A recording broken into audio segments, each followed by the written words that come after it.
polícia tem matado muitas crianças e adolescentes. E aqui eu não estou me referindo ao trabalhador policial, né, que também se sente refém de uma sociedade, mas sim de uma instituição que tem na sua lógica esse tipo, que desenvolve esse tipo de função.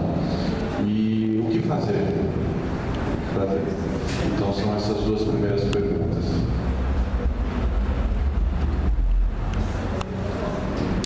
Eu vou responder essa aqui, que diz que tem várias pessoas que dizem que o ECA é um documento que veio para defender e garantir os bandidos mirim. Bom, quem diz todo dia isso na televisão é a Datena. Você abriu o rádio da Datena, é um cúmulo, etc. É até explicável, porque a pessoa que sofre uma perda por causa de um menor fica desesperada mesmo, né? Mas é um absurdo porque não vai, primeiro, não vai resolver nada, e segundo, você está fazendo um malefício enorme a uma pessoa que de fato ainda merece cuidados da sociedade, não está com a personalidade inteiramente formada. A partir de uma condenação, aí sim que ela se forma e sai catedrática em criminalidade. Essa é a ideia que me vem dessa pergunta. Qual é a outra? Não, essa é uma só. Perdão?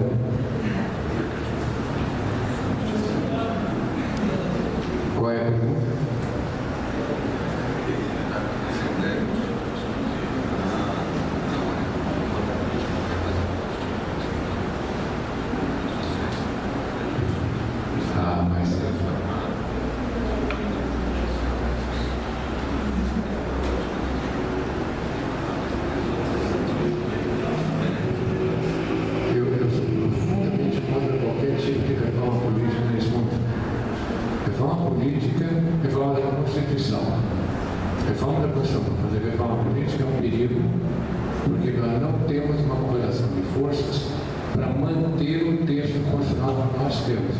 Haverá certamente um retrocesso, e por isso eu sou contra. E reforma política não precisa de reforma nenhuma. Reforma política é uma coisa muito simples. Reforma política se chama financiamento público de campanha. Devia ter um artigo só. Artigo 1º. Fica proibido qualquer financiamento privado para campanhas eleitorais. Parágrafo 1º. O recurso deve ser entregue ao tribunal, não ao candidato, ao tribunal, o quanto ele pode gastar no tribunal. Aí então ele faz a despesa, ou afirma que faz a despesa, e entrega a nota fiscal ao tribunal e o tribunal paga, se tiver dentro dos conformes e tal. E parágrafo 1º. Aquele candidato que burlar esta lei e for pego com um financiamento próprio, será processado. Ele e o financiador. Aí acabou. Não precisa reforma da Constituição nenhuma. Isso é o suficiente para a gente garantir o caráter democrático do processo político brasileiro. Mais duas perguntas para o Madeira. Por que estão querendo levar os menores para a cadeia? É aquilo que eu já disse, a sociedade, 95%, e é fato mesmo, se pudesse haver um plebiscito e não poderá haver esse plebiscito, isso por si só já é inconstitucional, né? Já feriria uma cláusula técnica, mas se pudesse haver esse plebiscito, nós teríamos 95% das pessoas desejando a redução da maioridade dela. São pessoas que não pensam, né? Saindo da Sala São Paulo, na companhia de uma pessoa, onde eu fui assistir um concerto, essa pessoa me disse, durante aqueles poucos dias que aquela região que era ocupada pelos usuários, aquele ataque, né, da polícia militar, no dia 3 de janeiro de 2012, na região da Cracolândia, com tiros de bala de borracha, cacetadas, spray de pimenta, não serviu, além da perversão, além da maldade, não teve nenhuma outra coisa, não é? Só serviu para espalhar os usuários por toda a cidade, por todo o centro da cidade, fazendo com que nós, no Tribunal de Justiça, agora tenhamos uma Cracolândia particular. Na frente da Praça da Sé, a gente abre a janela ali da sala do presidente do Tribunal de Justiça, a Praça da Sé já está praticamente quase que tomada por completo pelos usuários do crack. Então aquele desatino só serviu para espalhar e estragar o nosso projeto daqueles círculos restaurativos com as crianças e adolescentes. Mas essa sociedade, fica muito claro o pensamento da sociedade diante daquela pessoa que estava comigo saindo da Sala São Paulo. Olha para mim e fala: que bom, naqueles poucos dias que aquela região ali ficou vazia, né? Ela olhou e falou: que bom que varreram aquele lixo humano para debaixo do tapete da cidade. Esse é o pensamento da nossa sociedade, que é a sociedade que assiste o Datena, o Marcelo Rezende, né? Esse é o pensamento, uma sociedade que não pensa, que não vai na origem do problema, e a origem do problema está na ausência de políticas públicas adequadas na ponta.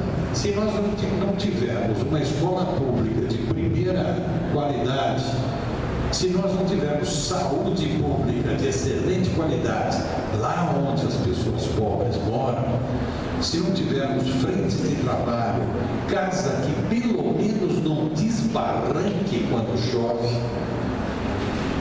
saneamento básico, lazer e cultura onde eles moram, nós não vamos ter paz nunca.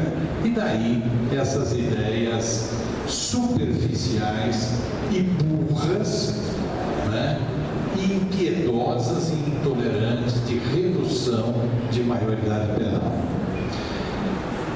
E me perguntam por que o combate ao crime, ao tráfico de drogas é tão fraco em nosso país. Eu acho que falta inteligência.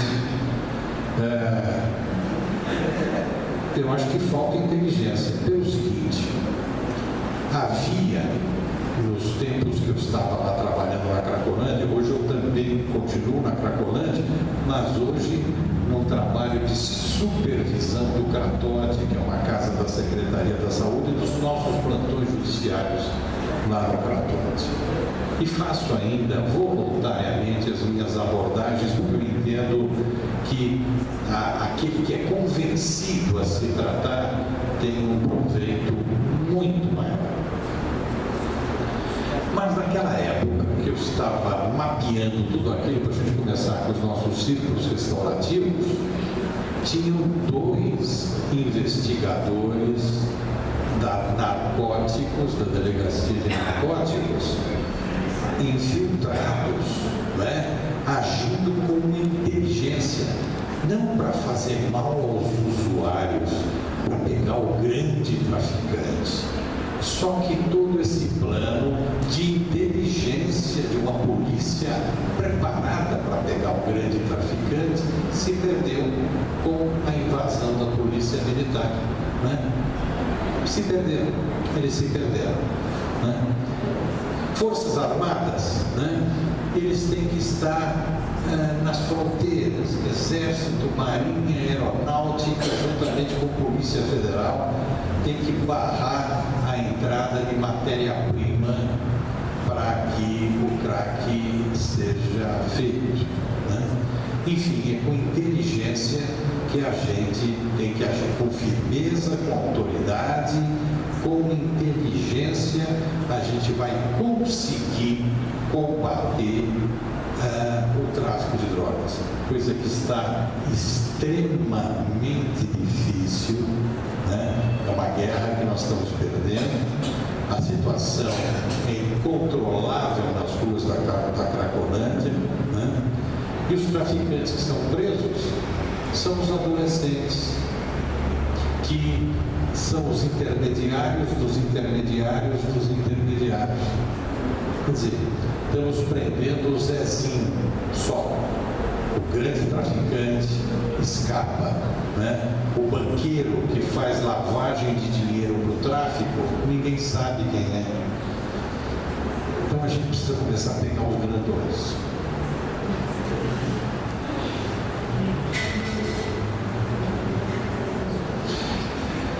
Como defender os nossos jovens de alguns membros da polícia que, ao invés de proteger os jovens, matam, né? Lamentavelmente, isso ocorre já há muito tempo. A gente tem a sensação que, de vez em quando, as coisas estão melhorando, mas isso é falta de visão da gente, a gente não está vendo todo dia o que está acontecendo na periferia. O simples fato de ser negro, o simples fato de ser pobre já faz da moçada suspeitos, né? Então, como defender? Contando com um Ministério Público mais atuante, com a Defensoria Pública, denunciando, tendo coragem de denunciar os maus policiais, né? E mesmo denunciando esses policiais nas corregedorias de polícias, que de vez em quando, né, alternam tanto a corregedoria da Polícia Civil como a corregedoria da Polícia Militar, às vezes ficam realmente mais firmes para a defesa dessas crianças.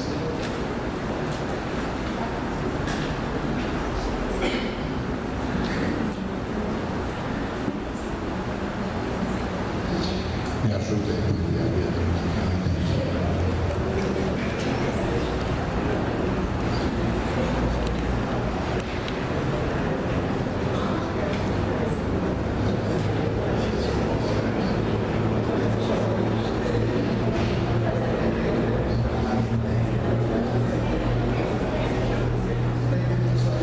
Olha, é verdade mesmo. Por que os policiais já chegam batendo, né?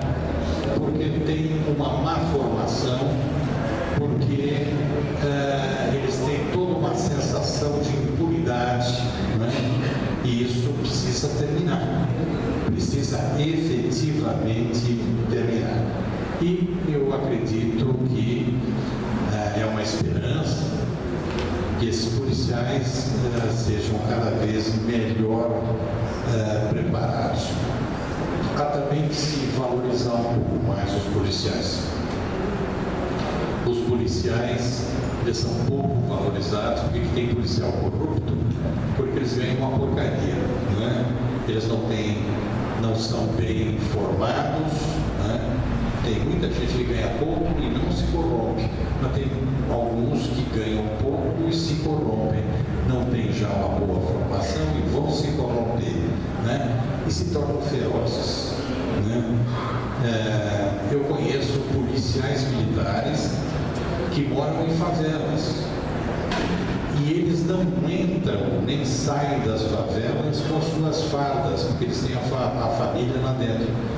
Se algumas pessoas naquela comunidade souberem que ele é policial, a família pode sofrer. Então, como é que esse homem, diante da malformação que ele teve, ganhando a porcaria que ele ganha, ele pode ser efetivamente um bom policial? Nós temos que também pensar na valorização dos policiais e punir realmente com severidade os mal policiais.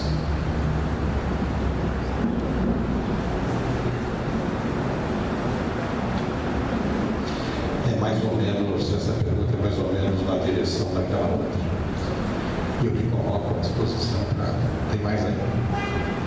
Para a gente facilitar um pouco, tem algumas perguntas que estão sendo repetidas, então eu organizo aqui gente ganhar tempo. E tem mais 6 perguntas para o Malheiros, uma pergunta para o Plínio. Enquanto o Plínio responde essa pergunta, eu vou dar uma organizada aqui para a gente responder só. Se tiver mais alguma pergunta, a gente submete aqui.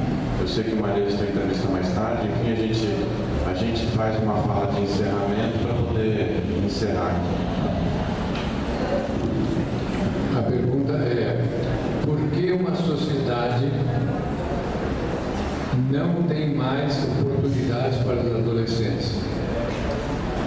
Porque eu acho que a razão real é o regime capitalista. O regime capitalista só dá oportunidade de emprego com um certo número, mas sempre uma cota, uma parte da sociedade que não consegue emprego. E essa parte basicamente é a juventude. Não é essa a razão. E por que o menor que tem passagem é mais difícil de arrumar emprego? Por uma razão muito simples. Qualquer um de nós aqui pode responder isso tranquilamente. Porque você assusta. Você vai trazer para dentro da sua casa uma criança, um menino, que você sabe que pode ser um problema, dependendo se é furto, dependendo até se é agressão. Você tem medo mesmo. Ontem até na TV tinha uma coisa interessante. Tinha uma ONG que está exatamente fazendo a colocação de meninos que passaram por causa de recuperação e que precisam de emprego. Então elas procuram pessoas e garantem que aquele menino está recuperado, uma psicóloga explica, etc. E com isso conseguem alguma resposta a essa questão. Obrigado. Um adolescente rico ou pobre tem direito de cometer um crime e sair impune? O que fazer? Não, ninguém tem direito a cometer crime ou infração, né? Crime nós vamos falar para os maiores de 18 anos. Infrações nós vamos falar para os menores de 18 anos. Nem os adultos, nem os adolescentes, eles têm direito a cometer quer infrações, quer crimes. E os adolescentes que cometem infrações não saem impunes.